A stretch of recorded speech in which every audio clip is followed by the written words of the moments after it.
বাংলাদেশে একবার এক একটা স্লোগান নিয়ে মানুষের ভিতরে দ্বিমত সৃষ্টি করতেছে।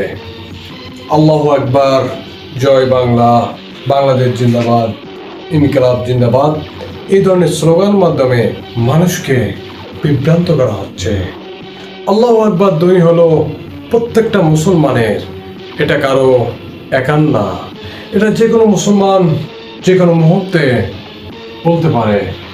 জয় বাংলা, এটা একমাত্র শুধু বাংলাদেশি যারা বাংলাদেশকে ভালোবাসে, এটা তাদের ভাষা।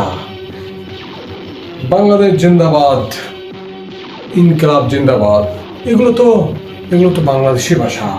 কিন্তু আমরা এই ভাষাগুলোকে শুধু নিজের স্বার্থে ব্যবহার করি।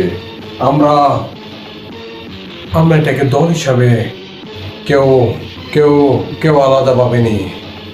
আমরা এই জিনিসগুলোর মাধ্যমে শুধু নিজের দল আর নিজের ব্যক্তিকে উপস্থাপনা করি, কিন্তু আমরা হয়তো ভুলে গেছি এটা কারো একাক না, এটা সবাই এগুলো বলতে পারবে। দল মত নির্বিশেষে এই ভাষাগুলো সবার। আমাদেরকে মনে রাখতে হবে